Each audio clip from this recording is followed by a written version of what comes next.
ಶ್ರೀಮದ್ಭಾಗವತ ಸ್ಕಂಧ 1 ಅಧ್ಯಾಯ 6 ಶ್ಲೋಕ 37.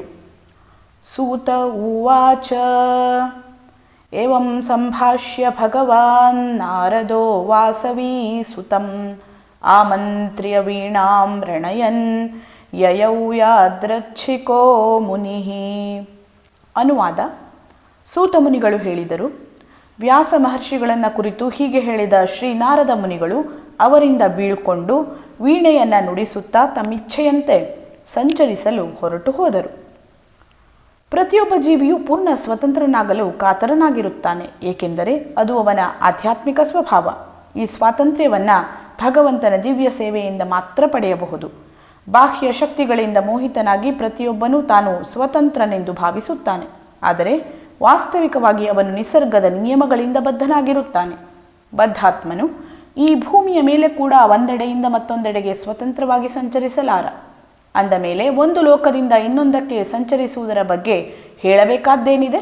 ಆದರೆ ನಾರದರಂತಹ ಸರ್ವತಂತ್ರ ಸ್ವತಂತ್ರಾತ್ಮರು ಸದಾ ಭಗವಂತನ ಮಹಿಮೆಯನ್ನು ಸಂಕೀರ್ತನೆ ಮಾಡುತ್ತಾ ಭೂಮಿಯ ಮೇಲೆ ಮಾತ್ರವಲ್ಲ, ಬ್ರಹ್ಮಾಂಡದ ಯಾವುದೇ ಭಾಗದಲ್ಲೂ ಸ್ವತಂತ್ರವಾಗಿ ಸಂಚರಿಸಬಲ್ಲರು. ಅಷ್ಟೇ ಸ್ವತಂತ್ರವಾಗಿ ಅಧ್ಯಾತ್ಮ ಆಕಾಶದ ಯಾವ ಭಾಗದಲ್ಲಾದರೂ ಸಂಚರಿಸಬಲ್ಲರು. ಅವರ ಸ್ವಾತಂತ್ರ್ಯದ ವಿಸ್ತಾರ ಅನಂತತೆಗಳನ್ನು ಸುಮ್ಮನೆ ಊಹಿಸಬಹುದು. ಅದು ಸರ್ವಶ್ರೇಷ್ಠ ಭಗವಂತನದೆಷ್ಟೋ ಅಷ್ಟೇ ಉತ್ತಮವಾದದ್ದಾಗಿದೆ. ಅವರ ಸಂಚಾರಕ್ಕೆ ಕಾರಣವಾಗಲಿ ಋಣವಾಗಲಿ ಇಲ್ಲ. ಹಾಗಾಗಿ ಮುಕ್ತ ಸಂಚಾರದಿಂದ ಅವರನ್ನು ಯಾರೂ ತಡೆಯಲಾರರು. ಭಕ್ತಿ ಸೇವೆಯ ದಿವ್ಯ ವಿಧಾನ ಕೂಡ ಸ್ವತಂತ್ರವಾಗಿದೆ. ಒಬ್ಬ ವ್ಯಕ್ತಿ ಎಲ್ಲ ನಿಯಮಗಳನ್ನು ವಿವರವಾಗಿ ಪಾಲಿಸಿದ ಮೇಲೂ ಆ ಸ್ವತಂತ್ರ ವಿಧಾನ ಅವನಲ್ಲಿ ಅಭಿವೃದ್ಧಿಗೊಳ್ಳಬಹುದು, ಆಗದೆಯೂ ಇರಬಹುದು. ಹಾಗೆಯೇ ಭಕ್ತನ ಸಂಘವೂ ಕೂಡ ಸ್ವತಂತ್ರವಾಗಿದೆ. ಸುದೈವಿಯೊಬ್ಬ ಅದನ್ನು ಪಡೆಯಬಹುದು, ಸಾವಿರಾರು ಬಾರಿ ಪ್ರಯತ್ನಪಟ್ಟ ಬಳಿಕವೂ ಪಡೆಯದೆಯೂ ಇರಬಹುದು. ಆದ್ದರಿಂದ ಭಕ್ತಿ ಸೇವೆಯ ಎಲ್ಲ ವಲಯಗಳಲ್ಲೂ ಸ್ವಾತಂತ್ರ್ಯವೇ ಪ್ರಧಾನವಾದ ಮಧ್ಯಸ್ತಂಭ.